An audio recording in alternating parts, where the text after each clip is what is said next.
Ang paghimo sa mga pots kag mga jars nga may nagkalain-lain nga kadakuon, korte kag disenyo ang ginakasakuan sa karon ni Jojo Vito. Kilala si Jojo sa iya mga fiberglass masks. Sa nag-igo ang pandemya, napuwersa siya nga magsira sang 3 ka bulan. Bunga sang sunod sa iya inspirasyon sa mga suod nga abyan kag pag-ampo sa makaako. Nagtilaw siya sa mga jars kag pots nga himo sa fiberglass. At first, nagkulbaan pa ko because ang fiberglass very expensive. So, sino mabakal, sino mananom nga fiberglass ay nang iyang pasang gamiton. But we started by using ang mga old carcasses namon sa mga lampshade, ginpang utod ko na, ginpintangan na, ginpost sa Facebook. Kagda mo nagtumar interest. So, ginphotoshoot ko sang igakalalaman ko sa lamisa sang pang photoshoot. Santo sa anibersaryo sa iya nga kalawigon sa industriya, ginunsar ang fiberglass pots and jars ngang iban iya ginhingalan sa mga abyan nga nag-unong sa tunga sang pagtay ug nga nabatsyagan tugas ang pandemya.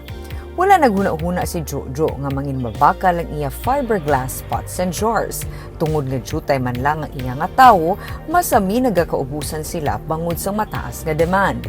Mas nagid nga ginkakibot niya nga madamo sa iya nga mga bumalakal, mga bana. Nalimian ko kaya ang gakato di mga sure buyers gid laban pero magbaka na sa tagdamo gid ang pinakanami gid gani nga na-discover ko sa mga market ang mga husbands surprisingly pila na din nagadto mambal ang iyang husband nga birthday ni Mrs. Buas gusto ko siya i-surprise kay damo siya ginhamba kag tanom pagid na mahal man pero mamag-an kag tuman nga mas mabakod ang fiberglass pots and jars suno kay Jojo ang iya nga mga tingawo ang nagapangamot sa paghimo sini. Mahulog ni siya, hindi siya nga buka. Ang the only thing na matubo siya, magasgas siya, matispig siya jutay.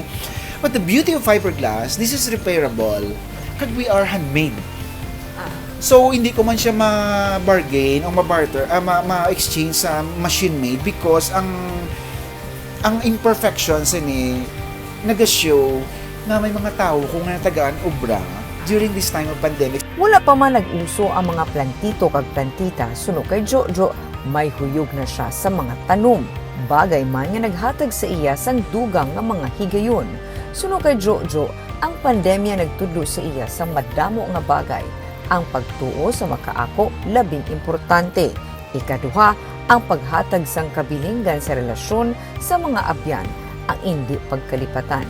Ikatlo, suno sa iya, may duna nga ginbugay nga kinaadman sa tagsa-tagsa nga hindi lamang para sa kalingawan kundi mangin pamaagi nga malampuwasan ang anuman nga pagpanghangkat o kun unos nga mag-agi sa kabuhi.